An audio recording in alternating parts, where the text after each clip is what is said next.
Lance Macco Show. Now, Quebec Liberal leader Charles Milliard, boy, he's in a pickle, eh?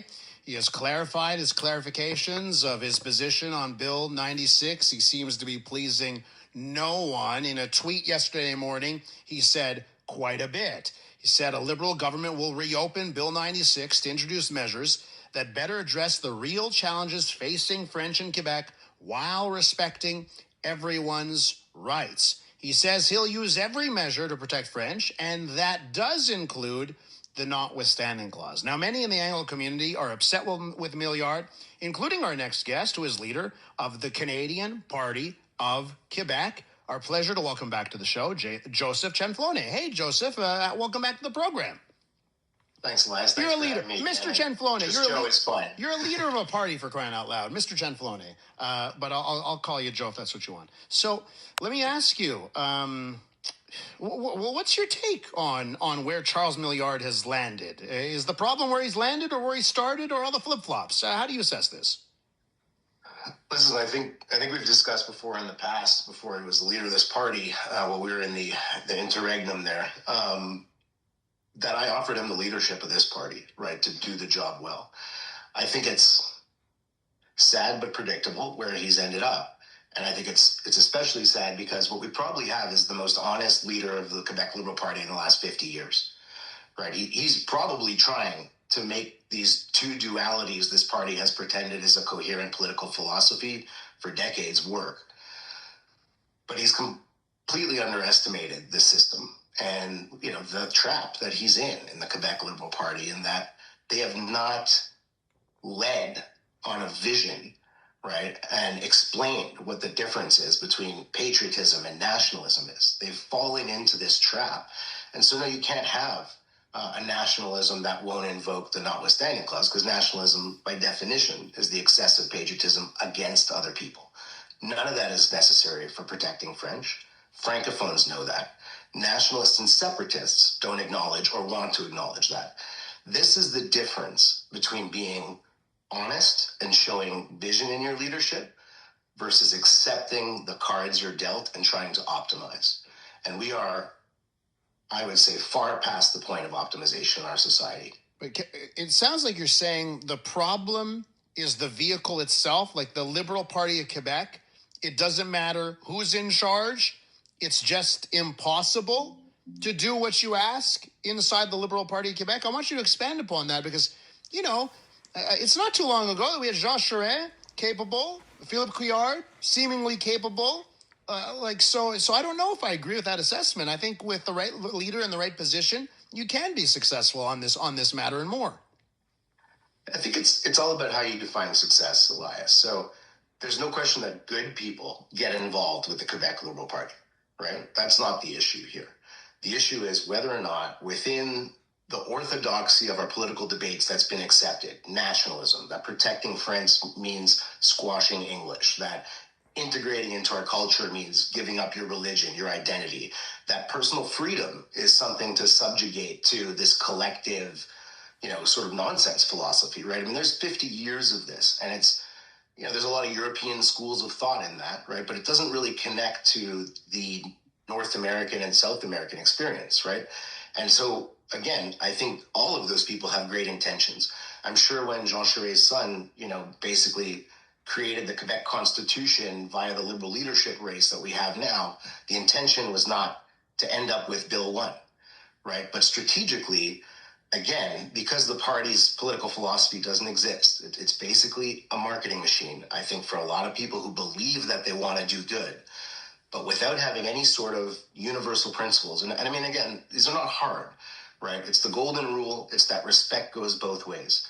Show me any part of Bills 21, 40, 96, 84, 1 through 12, anywhere where either of those are respected.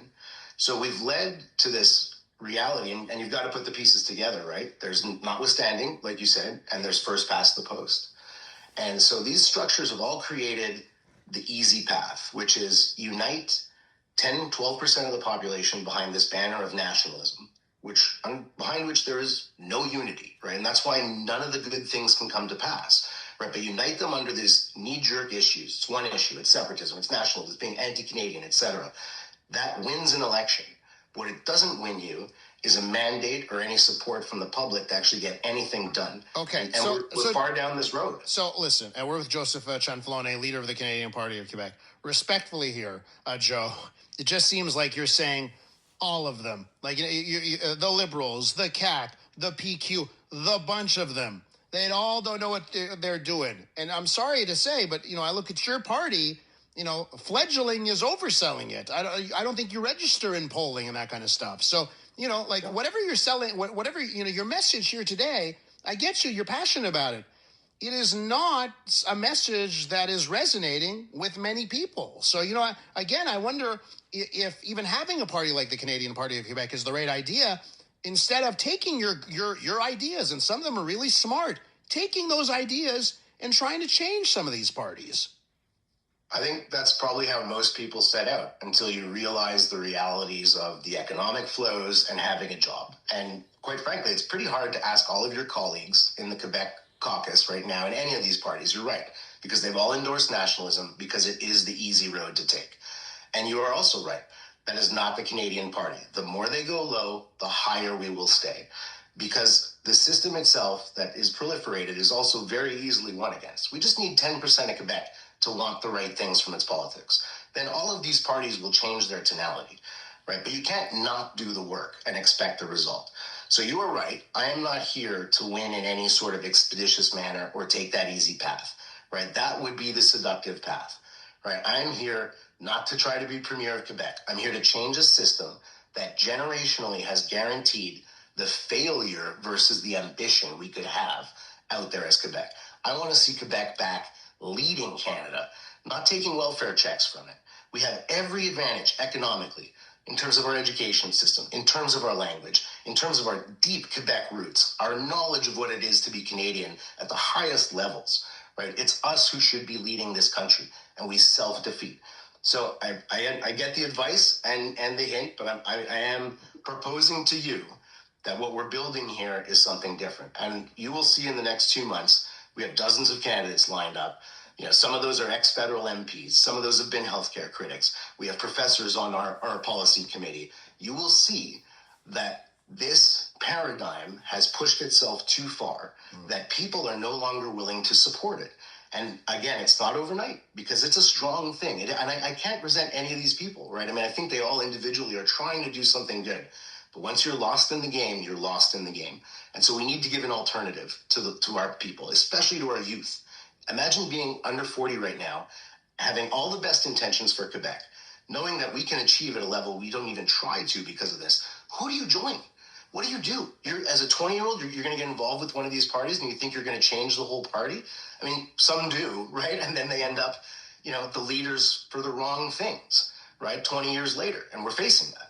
Right, so if we don't start structurally fixing our society, bring it back to personal responsibility, bring it back to individual liberty, understanding collective success is the product of our individual contributions and decisions, we will never, ever see the Quebec, the strong, united, powerful Quebec that I want to see. That is the only value of nationalism, quote unquote. You made your piece strongly patriotic. You said your piece on nationalism, and I heard you there, but what you just said about individual liberties and choices and that kind of thing. Boy, it sounded like Eric Duhem sounded on this show last week. Except for that, he wants to systematically introduce the notwithstanding clause. Yeah. And you and I did this with him last election cycle. He wouldn't repeal 96. He's still a separatist and a nationalist. I understand, right? But you're never it's just like you can't if you're looking for 100% agreement on every subject with parties that are polling at 10, 15, 20%. You're never going to find it, right? So, again... We don't need to. Yeah. We can agree on individual issues, right? He also likes proportional representation. We're used to. And I hope he still sees the importance of that for the stability of a democracy as a conservative. When you have further announcements about the team that's going to be around you in the next provincial election, come back on, okay? Very excited for that. We'll have our convention in June. Let's try to get you out there. All right, awesome. Joseph Cianflone there, leader of the Canadian Party of Quebec.